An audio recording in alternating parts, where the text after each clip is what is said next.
Bonsoir, mesdames et messieurs, Alexandre Baudouin et François Trépanier qui vous souhaitent la bienvenue à cette autre édition de Sport Express. Salut François. Bonsoir Alex. Comment vas-tu? Ça va très bien. La neige. Tu es content? Écoute, je suis tellement content qu'il n'y ait plus de NASCAR, mais je suis comme ambivalent parce que je me demande si je suis plus déçu qu'il y ait de la neige qu'il n'y ait plus de NASCAR. C'est bizarre. Moi, d'après moi, tu es plus heureux qu'il n'y ait plus de NASCAR. Non, je pense que je préférais être Tu de me surprends, loin. mon cher. Non, mais je préférais être de loin écouter une course dans le Delaware un samedi de juillet, mettons. OK, ouais, ça, je te le donne. Tu sais, c'est comme ça Quand tu peux changer de poste. Ouais, style. C'est ça, hein. Mais non, la neige, pour vrai, je suis content pour... je suis content.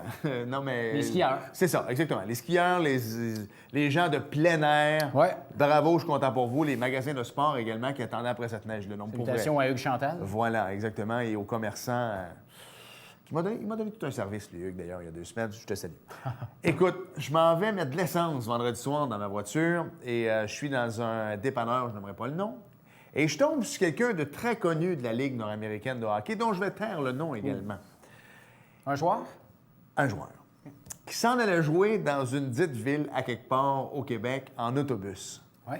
Et on se met à jaser, tout ça. Et tu sais ce qu'il me dit? Juste pour te dire à quel point la Ligue, des fois, on n'est pas trop sûr où est-ce qu'elle s'en va. Il dit, Alex, il dit, il faut sortir 25$ de notre poche pour prendre le boss pour aller jouer. J'ai fait, wow! Alors, quand on dit que les assistances sont à la baisse présentement et que la Ligue nord-américaine de hockey, on ne sait pas trop où ça s'en va, et là, le club, je te parle, c'est pas un club de chaudron, et le gars, je te parle, c'est pas un chaudron non plus, OK? Mais je vais taire son nom. Mais je trouve ça déplorable. On le salue quand même. Oui, définitivement. Sais-tu quoi? Il va nous regarder, hein? Je trouve ça déplorable parce que nous, on a vécu les belles années. Ouais. Et tout de suite, on peut vous dire que notre émission cette semaine, c'est 100% Gilbert Delorme. Ouais. Quel homme extraordinaire. Et on va parler un peu de la Ligue nord-américaine. Mais lui, ses années comme coach dans la Ligue nord-américaine, comme tes années à toi comme directeur des coms avec les Chiefs, c'était les grosses années. Oh, oui, c'était les grosses années. Mais là, 25$ par joueur. J'en reviens pour pas, prendre Alex. le bus pour aller jouer au hockey. Wow, Dans la Ligue nord-américaine. c'est ça. Revenons à Gilbert. Oui, oui, oui. Avoue que c'est la deuxième fois que tu l'as rencontré. Oui, je l'avais rencontré dans le Salon des Anciens au Centre Bell il n'y a pas longtemps. Ouais. Et grâce à toi, on l'a eu à l'émission. Bien heureux, Alex. Quel chic type. Incroyable.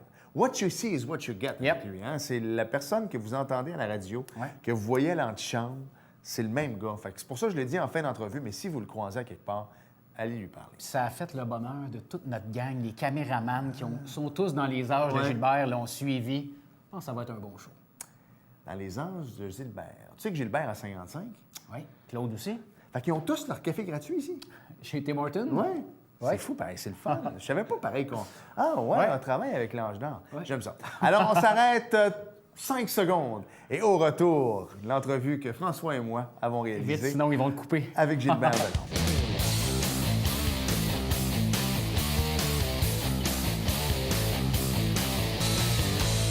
Cette semaine à Sport Express, François, un spécial 30 minutes Oui. sur quelqu'un que les Québécois aiment beaucoup, qui ont aimé dans les années 80, puis qui depuis quelques années est revenu dans les médias au Québec et que les gens affectionnent particulièrement. Nous, on l'aime beaucoup à la radio aussi. Oui, exactement. Gilbert Delorme est avec nous. Salut Gilbert. Salut les gars, Gilbert. ça va bien? Ça va très bien. Merci d'avoir accepté l'invitation. plaisir. Super Aucun fin, problème. super Plaisir. fin. On se connaît, mais je connais pas ton histoire au complet. Moi, j'ai commencé à te suivre. Je n'étais pas né, là, mais je veux dire, à partir des Saguenay... Je sais, non, mais je veux dire, à partir des Saguenay de Chicoutimi. Tu sais, moi, à Ouais, partir de là, j'ai ouais. commencé à suivre ta carrière. Ouais. Tu as commencé à jouer au hockey vers quel âge, toi? En entour de 5 ans, là, je dirais, là, écoute, on jouait dehors à l'époque, c'est à Longueuil. Moi, je suis né à Boucherville, déménagé à Longueuil. Fait que, on jouait au parc Saint-Pierre-Apôtre à Longueuil. Il y avait le Colisée Jean Béliveau qui a été bâti, je pense, dans les années 60, mais c'est pas tout le monde qui pouvait jouer au Colisée. Donc, on jouait dehors au parc Saint-Pierre-Apôtre, là, puis dans un banc de neige. On attendait nos tours, là, avec la tuque en dessous du casque, là, et tout ça. Puis ça a commencé de là. Puis là, mon père faisait toujours une patinoire dans la cour à chaque année. Puis là, éventuellement, bien, on n'a pas déménagé, mais on est venu à bout de jouer à l'intérieur au Colisée Jean Béliveau. Ils splittaient la glace en 3. Tu sais, à cette heure, c'était en 2. Ouais. Là, tu avais la ligne bleue au bout, entre les 2 lignes bleues, puis tu avais une autre section à l'autre bout. Donc, il y avait 3 petites parties qui jouaient en même temps, là. Puis écoute, tous les samedis matins, là, mon père me donnait une pièce après la game, puis je n'avais assez pour, écoute, je n'avais assez pour un hot dog, une liqueur et une barre de chocolat. Fait que, C'est plus le cas aujourd'hui. C'est des années 60, là, ça fait longtemps, là, très, très longtemps. Gilbert, tu as joué plus de 500 matchs dans la Ligue nationale de hockey. Quand on commence à jouer petit garçon comme ça, est-ce que tu avais déjà le rêve de... Tu jouais dans ta cour avec le chandail du Canadien, puis un jour, je vais être là? Bien, tu dis toujours, tu penses toujours ça, puis je pense que n'importe quel petit gars qui a grandi au Québec pense ça. C'est sûr qu'à un moment donné, la réalité te frappe en pleine face quand tu arrives bantam, midget, puis tu commences à... Tu vois peut-être la différence de grandeur de poids entre les joueurs. Tu réalises que, je vais jouer pour avoir du fun peut-être, puis je pourrais pas faire de carrière là-dedans. Mais tu penses pas vraiment... Moi, je jouais pour avoir du fun. Tu écoutes bantam 2A, après ça, j'ai sauté, j'ai joué midget 3A un an. Okay. Repêchage à Chicoutimi. C'est après ma première année à Chicoutimi, je te dirais, là... J'ai commencé la saison à 15 ans. Moi, je suis du mois de novembre, puis j'ai eu 16 ans durant la saison. Puis après ma première saison, c'est tabarouette, j'ai eu une bonne saison. Mais des points sur le tableau, hein? Ben c'est ça. J'ai eu une bonne saison, puis je pouvais me débrouiller là, avec des hommes, parce que c'était des hommes, des gars de 19-20 ans. Puis ça allait bien, j'ai eu une bonne saison, donc j'ai dit tabarouette, peut-être qu'il y a de quoi à faire. Puis la deuxième année, on a encore eu une très, très bonne saison. On avait un bon club avec les Saguenayens. Je suis mis avec Guy Carbonneau qui jouait là, Jules Lamel. Écoute, il y avait des bons joueurs de hockey. Puis Normal Éveillé, Luc Dufault, qui ont joué dans la Ligue nationale également. Puis là, à partir de là, bien, là tu te consacres vraiment là, au hockey. C'est de valeur à dire, mais dans ce temps-là, les études, c'était pas aux yeux des... je me dirais aux yeux des joueurs, puis même aux yeux des dirigeants, c'était vraiment pas important. Tu sais, quand ils te disaient, là, si les études nuisent à ton hockey, bien, lâche les études, là, bien, c'était un peu ça. Là, on dit ça en farce souvent, mais écoutez pas ça, les jeunes, là, c'est pas la bonne chose à faire, mais c'était ça dans ce temps-là. Tu sais, il n'y avait pas d'ordinateur. On voyageait sur la route. Moi, à Chicoutimi, on avait des voyages quand même longs. On pouvait pas rester à l'affût de ce qui se passait à l'école. Tu manquais 2-3 jours d'école, tu arrivais, tu étais en retard. Fait que tu étais toujours en retard. Puis c'était difficile. C'était vraiment difficile. Il n'y avait pas de cours spécial ou spéciaux, puis il n'y avait pas de tuteurs qui nous suivaient, comme les clubs ont aujourd'hui. Là. Juste m'expliquer un peu, parce que tu l'as dit, tu as mis des points sur le tableau dans le junior. On va se le dire, ton chandail est retiré dans la prestigieuse organisation des Hauts et son chandail est retiré des Saguenayens. Au-dessus de 100 points, c'est un défenseur. Comment tu as géré ça? Parce que, tu sais, choix de première ronde du Canadien de Montréal, les dépisteurs, tout ça était beau bonhomme. Comment tu as géré ça? Bien, écoute, moi, je voulais juste jouer au hockey. J'étais mindé, jouer au hockey. Puis, c'est sûr que, tu sais, repêché en première ronde par le Canadien, c'est le fun, mais je savais que j'avais de l'ouvrage en avant de moi parce que c'est pas la même chose. Quand tu arrives, là, t'as beau être dans le junior, là, tu joues avec, pas dire des enfants, mais c'est un peu ça. Là. Quand tu arrives dans la Ligue nationale, là, tu joues avec des hommes, tu joues avec les meilleurs au monde. Puis tu vois vraiment la coche est là. Donc, puis le Canadien, mais tu avais déjà des gars comme, dans le temps, tu avais des gars comme Larry Robinson, qui était un défenseur offensif, Guy Lapointe. Il y avait Robert Picard qui était là également, Brian Engblom, Rod Langway, Gaston Gingras qui était offensif également. Donc, tu essaies tu fais ce qu'ils te demandent de faire. T'sais, applique-toi défensivement, sois physique. J'étais un gars qui a toujours été physique. Même si j'ai ramassé beaucoup de points, j'étais un gars qui aimait frapper beaucoup. J'étais fort physiquement, puis avec un centre de gravité assez bas. Fait que je frappais solide, puis ça, j'aimais ça. Fait que je me suis concentré un petit peu là-dessus. J'ai eu une très bonne année, ma deuxième année à Montréal. J'ai eu 12 buts. On m'utilisait une fois de temps en temps sur le jeu de puissance, ça allait bien. Mais dans l'ensemble, les coachs, après ça, ça a fait en sorte que que j'étais vraiment jamais appelé là, à jouer sur un avantage numérique, quelque chose comme ça, mais c'est correct. Tu t'adaptes à... Il y a Guy Carbonneau. Guy Carbonneau a joué 17 ans dans la Ligue nationale de hockey, puis Guy Carbonneau a des records avec les Saguenayens Chicoutimi pour le nombre de buts, de points et tout ça. Puis il a été un spécialiste de défensive dans la Ligue nationale pendant 16-17 ans de temps. Fait que tu t'ajustes. Parlons un petit peu d'un petit gars de Boucherville, Longueuil, qui participe à son premier camp d'entraînement du Canadien de Montréal. Ça devait être... Tu devais regarder dans le plafond du forum, puis c'est impressionnant. Je vais te dire, c'est très impressionnant. Tu arrives dans le vestiaire, puis du jour au lendemain, là, moi j'avais 18 ans, là. Tu es assis à côté des gars comme Robinson, Guy Lafleur, Guy Lapointe, des gars que tu as vu jouer là, dans les années 70 quand tu étais un petit cul, là, quand tu jouais dans la rue, puis tu étais Guy Lapointe, puis tu étais un tel, puis un tel.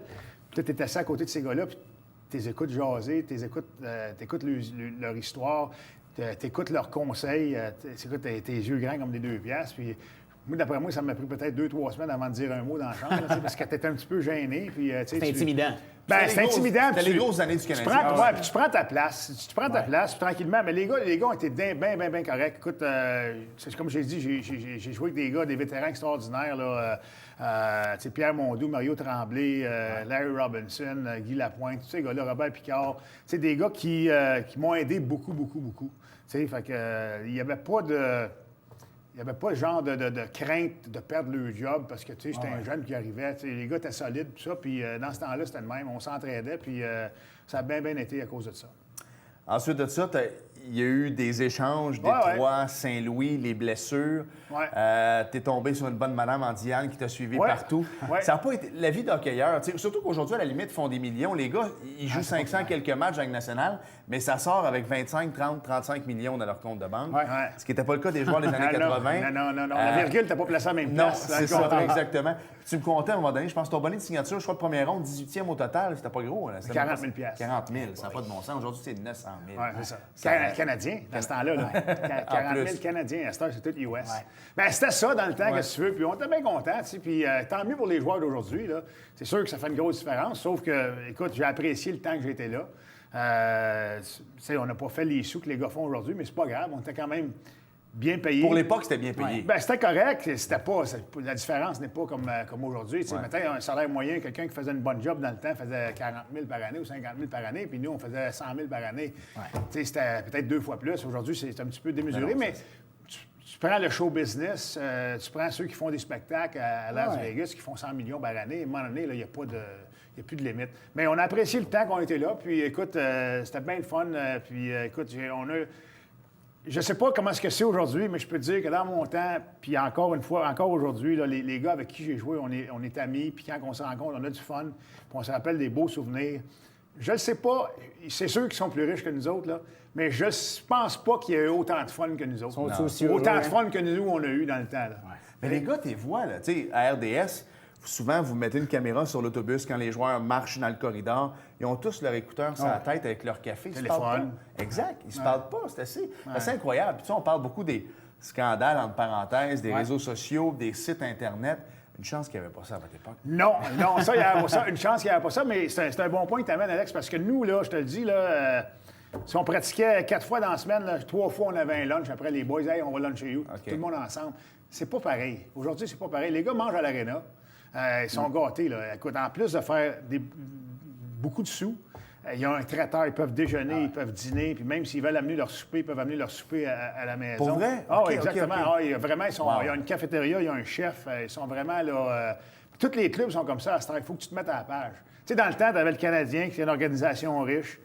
Après ça, moi, j'étais allé à Saint-Louis, puis quand on demandait une paire de gants, mais c'était des gants usagés qu'ils nous donnaient. Fait que, tu sais, c'est pas. C'était à 2 poids, 2 mesures. Tu sais, Détroit, c'est une organisation qui était riche aussi dans le temps. Elle était traitée aux petits oignons. Mais tu en avais, tu sais, comme quand je suis arrivé à Pittsburgh, c'était un petit peu plus.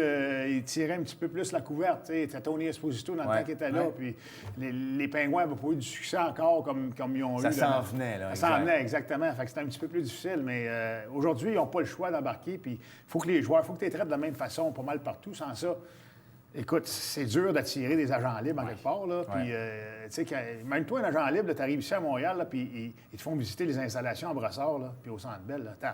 C'est phénoménal. Là. Ben, je regardais à 24 CH l'an passé quand Jordy Ben est arrivé au centre d'entraînement du Canadien. Il dit, tabarouette, on est loin de Dallas. Puis il dit, je suis au centre d'entraînement ici. Là. Fait qu'il dit, Puis Dallas, c'est une belle place. Là. Puis Dallas, ils sont bien traités. Puis, tu sais, c'est ça. Mais Montréal, là, c'est vraiment... Mais je pense, rapidement, on peut le dire, là, Éric Gélina, qui est un de nos amis, qui est arrivé à Montréal, à Laval, a dit qu'à la Place Belle de Laval, c'est mieux que ce qu'il y avait à Colorado l'année passée dans la Ligue nationale. Exactement. Ça Place Belle, idée, c'est la Place Belle. C'est phénoménal, je te dis, le Canadien est vraiment gâté. Mais j'espère que les gars apprécient. J'espère qu'ils apprécient. J'espère aussi. On va s'arrêter 2 petites minutes et au retour, on poursuit. On va parler de ta carrière dans les médias ensuite de ça. L'après-carrière? L'après-carrière, exactement. Puis je veux qu'on glisse ton CD, on va oublier ça, en forme avec Gilbert. C'était pas un CD, c'était un 33 tours. Un 33 tours. T'es trop jeune. Moi, le CD, là, avec la Je l'avais, mais demande-moi pas il est où. Sa grand-mère qui l'a à cette heure-là. C'est ça. On s'arrête et on vient.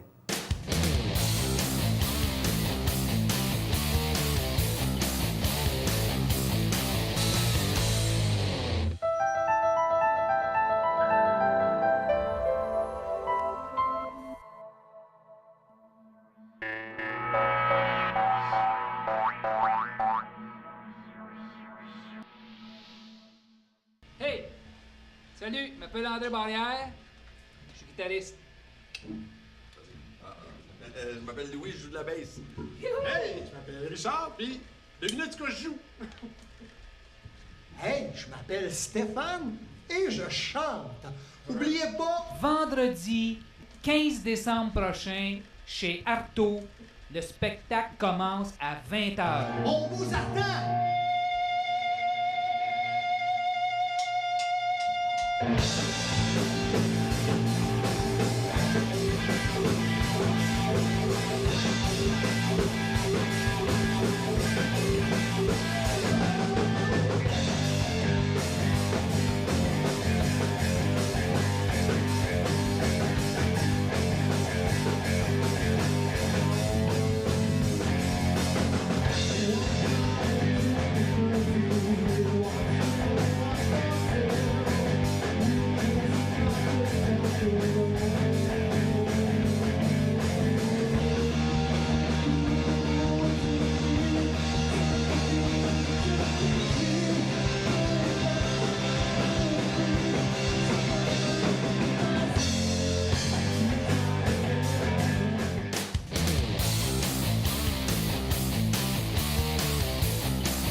Nous sommes de retour à Sport Express.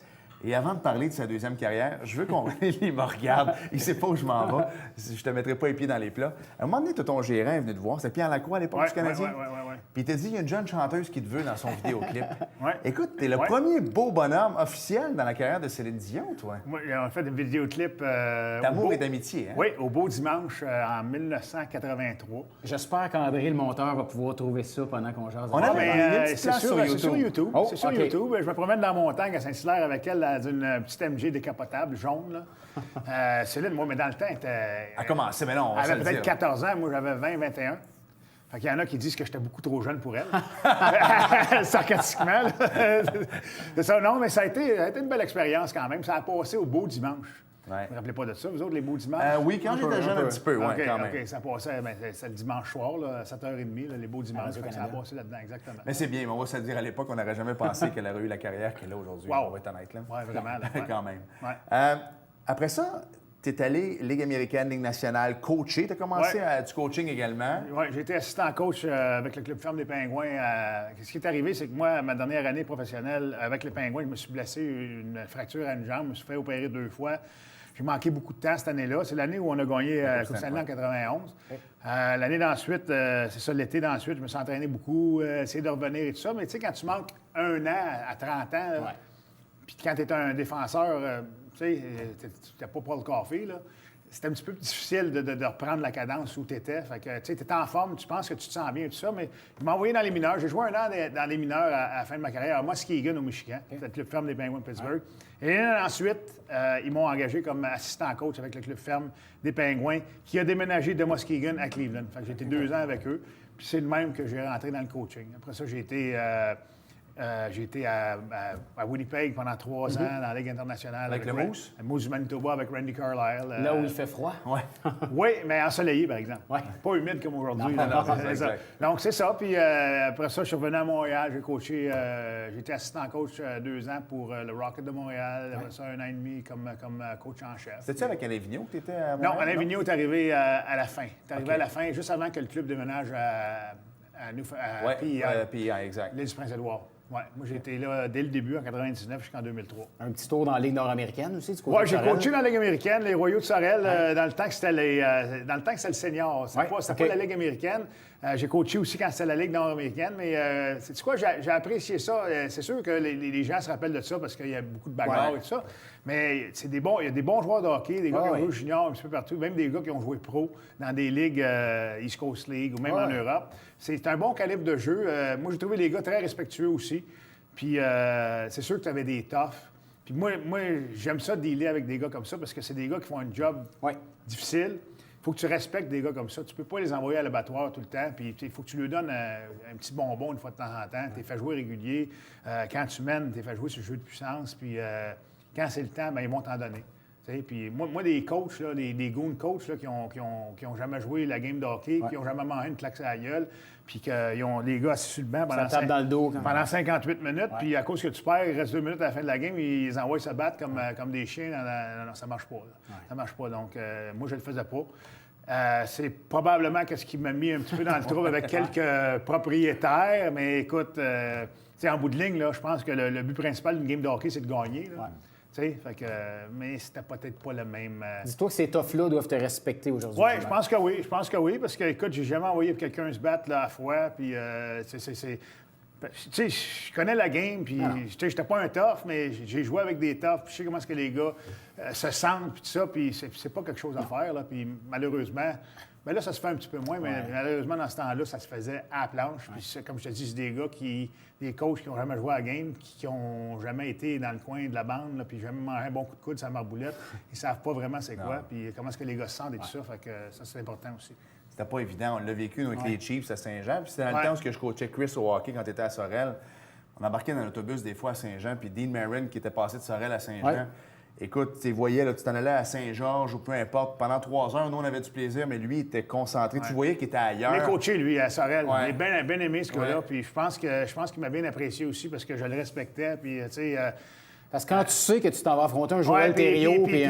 Puis moi, je parlais, tu sais, on allait jouer à Laval, puis il était tout seul. Nous autres, on avait juste lui, là. Avec les Royaux de Sorel, on avait juste lui, là, au début, là. T'avais les frères Linos, qui étaient top aussi, mais Jamie, c'est un bon joueur de hockey aussi. Justin, lui, il pouvait jouer au hockey, mais il voulait pas. Il voulait juste avant. Tu sais, il était un bon gars, là, vraiment un bon gars, mais... Je me rappelle un coup à Laval, puis on arrive à Laval, puis nous dans le House of Pain. Ah, regarde, puis moi, je n'ai vu des clubs, là, puis je te jure, là, dans ces années-là, les gars, là, c'est le club physiquement le plus imposant que j'ai vu dans ma vie. Là. Avec les Mathieu Rabi. Ah, ça va pas de bon sens. Moi, ce club-là était gros, puis tough. Puis là, on le savait, là, qu'il y avait des l'autre bord, que c'était en partant. Fait que là, je parlais à Dean Marin, je dis, qu'est-ce que tu veux faire, là, tu sais, tu sais que ça va arriver. Tu sais, en anglais, « You want to take care of it right now or you want to wait? » Il me le disait, « I'll go right now. Je vais y aller tout de suite. Je vais y aller tout de suite ou, tu sais, je vais faire un chiffre avant ou... » C'est parfait. C'est ton choix, mon homme. Fait que ça décollait comme ça. Puis c'est pas une job facile, les gars. Là. Hey, même toi, tu essaies de dormir après-midi d'une game. Tu sais que l'autre bord, t'en as 4 là, qui veulent t'arracher la tête. Là. Qui t'attendent. Puis dans ce temps-là, ça marchait. T'allais à Saint-Georges ou à Laval. C'était bien. C'était 3 4 000. Puis le monde était là pour te voir. Exactement. Le monde était là pour te voir, te faire planter. Verdun. Verdun, il y avait un club assez top aussi. Joël Thériault et compagnie. Là, et vraiment, là... Mais en dépit de toutes les bagarres et tout ça, c'était du bon hockey. Il y avait des bons joueurs de hockey. David Saint-Pierre, qui jouait à Verdun, c'était un bon joueur de hockey. Après ça, il a joué à Sorel, un excellent joueur de hockey. Nous, on avait des bons joueurs de hockey aussi. Donc, à travers la Ligue, il y avait des bons joueurs de hockey. Oui, définitivement. Le seul problème, c'était que c'était les quelques moineaux derrière les bancs. C'est ça qui faisait la différence. Il y en a un peu moins. Oui, pas mal. Exactement. Ouais. Après ça, moi, je veux que tu me parles parce que tu n'étais pas le gars typique pour t'en aller dans les médias. Au départ, il est comme arrivé à un moment donné, pouf, Gilbert. Qu'est-ce qui s'est passé? Bien, c'est-tu quoi? Je connais bien Yannick Lévesque qui fait hors-jeu. À cause de Sorel d'abord. Yannick était dans l'organisation des Royaux de Sorel et après ça, ça a été l'émission de Sorel, exactement. Puis j'ai toujours eu un bon lien d'amitié avec Yannick Lévesque. Puis écoute, c'est juste en parlant comme ça. Puis il dit, t'as-tu venir essayer dans la chambre, tout ça? Fait que, parfait, on va y aller. Puis j'ai rentré là-dedans comme ça, puis une fois de temps en temps. Puis là, je fais 50 apparitions par année à peu près à l'antichambre. Ben oui, exact. J'aime bien ça, c'est le fun, on s'amuse. Il y a des soirs qu'on s'astine. C'est sûr que quand le Canadien gagne, c'est plus plaisant que quand le Canadien perd, sauf que on débat, puis t'es pas trop d'accord avec tout le monde. Puis je pense que c'est important de dire qu'est-ce que tu penses.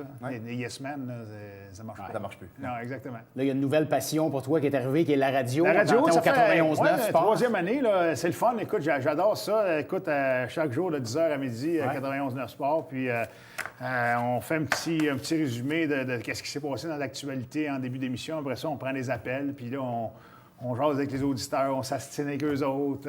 Écoute, on a eu, l'année passée, au printemps, on a eu une chronique de golf. Fait qu'on va avoir une chronique hockey probablement après les fêtes. Là, on va parler un petit peu de la Ligue de hockey junior majeur du Québec. Ça fait juste... je te dirais, c'est une émission de sport, mais 98 hockey, là, tu sais. Ah, là. non. Ouais. Puis tant qu'il y a aussi longtemps que le Canadien est dans le coup, puis même quand le Canadien est parti, on continue à parler du Canadien. Puis il y a un été que c'était l'échange de Piquet-Souban, fait qu'on a, écoute, on a surfé là-dessus tout Vous êtes embarqué, l'été. définitivement. Exactement. Puis l'année passée, la signature de Carey Price et tout ça. Donc, c'est bien le fun, j'adore ça. Bien le fun. Et Gilbert, tu as eu ton Tim Horton. Moi, je te connais, comme je t'ai dit, on sait que tu es un gars de cœur. Puis il y a eu des beaux articles qui ont paru Ouais. récemment Ouais. également. Ouais. Famille d'accueil aussi. Ouais. Ça aussi, c'est quelque chose que tu as développé. Mais Diane, qui est infirmière à la base, vous avez toujours été une famille. Oui, bien unie, accueillante, ouais. chaleureuse. Je pense que tu connais mes enfants, on est comme ça, puis on aime ça avoir tout le monde à la maison. Puis on prend soin des enfants de la DPJ. Écoute, on a eu un petit garçon qui était handicapé pendant 3 ans chez nous. Là, il est parti, il n'est plus chez nous, mais on le voit encore, même en fin de semaine passée, il était avec nous autres. Le lien va toujours rester. Ah, écoute, tu t'attaches. Puis à chaque semaine, on va à son école, l'école Bel-Essor Ah de ouais? Longueuil. OK. L'école Bel-Essor de Longueuil, une école spécialisée pour des enfants avec des besoins spéciaux. On va lui donner à manger. Il est bien content de nous voir, on est bien content de le voir. Puis c'est le fun. Tu peux pas couper les liens comme ça. Non, non. Puis la petite fille, en ce moment, ça fait 2 ans qu'elle est chez nous. Puis ça va très bien. Là, elle est bien fine. Puis on a du fun.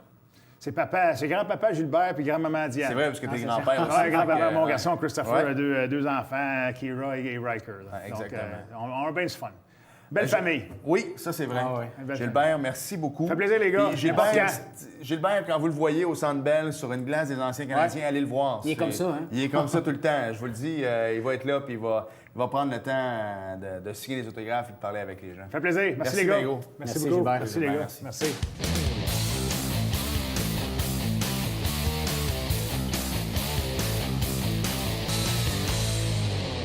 François, la semaine prochaine, on va recevoir à l'émission Dominique Boucher, Oui. qui est le directeur général des Forts de Chambly dans la Oui. Ligue de hockey junior 3 du Québec. Et il y avait 2 matchs en fin de semaine passée. Oui, une défaite et une victoire pour les Forts le week-end passé. Alex, fiche de 8 victoires, 15 défaites jusqu'à maintenant et 2 défaites en prolongation. Oui. Donc, je Et pense on que- s'améliore en passant. C'est ce que je m'en là. allais dire. Définitivement. Parle-nous un peu d'Antoine Lestage, un gars qu'on a déjà reçu ici à Oui, on l'émission. va le recevoir bientôt également. Je lui ai parlé, Antoine va venir début 2018. Lui et son coéquipier, Alan Hockwell, ont dominé le Rally of the Tall Pines, présenté en Ontario, Alex. C'est l'équipe Subaru Canada qui n'a qu'à prendre le départ du prochain rallye, le Big White Winter Rally pour Antoine. Ce sera du 8 au 10 décembre prochain dans une magnifique ville, Kelowna, en Colombie-Britannique. Voilà. NASCAR? Non, il n'y en a Non. pas. Yes. Pas avant le 25 février 2018. Entre-temps, il reste-tu du temps? Oui, 83 jours. Il reste 83, non, mais il reste quoi, 30 secondes? Écoute, nos chums ici de la TV, ils vont faire un spectacle de musique. Hey. Il s'appelle Core, Ouais. puis ils jouent du Stone Temple Pilot. Et ça, c'est très bon. Louis, c'est quand est-ce que vous jouez? Vendredi le 15. À quelle place? Chez Artaud. Belle place pour Ah aller ouais. écouter de la musique. Le 15 décembre prochain, allez voir ça pour vrai. Parce que nous autres, là, ce que vous savez pas ici, c'est qu'il y a un sous-sol à la télévision du Haut-Richelieu. On les entend. Les gars jamment en bas. C'est bon. André Barrière doit être content qu'on en parle de son groupe Core. Il y a des images à l'écran. Exactement. Il doit avoir des liens YouTube pour aller Ah les ouais. écouter. Moi, Stone Temple Pilot, là, j'ai écouté ça dans les années 90. Mon ami, t'as pas... Oh yes, t'as pas idée. Les gars sont bien bons. Écoute, Louis à la basse, malade. Notre ami André à la guitare. Non, il y a du talent dans la place, mon Alex. Pas à peu près. Voilà. Merci François. Merci, Alex. Merci à Gilbert. Merci à vous d'avoir été là. Et on se reparle la semaine prochaine. Bye bye. Salut.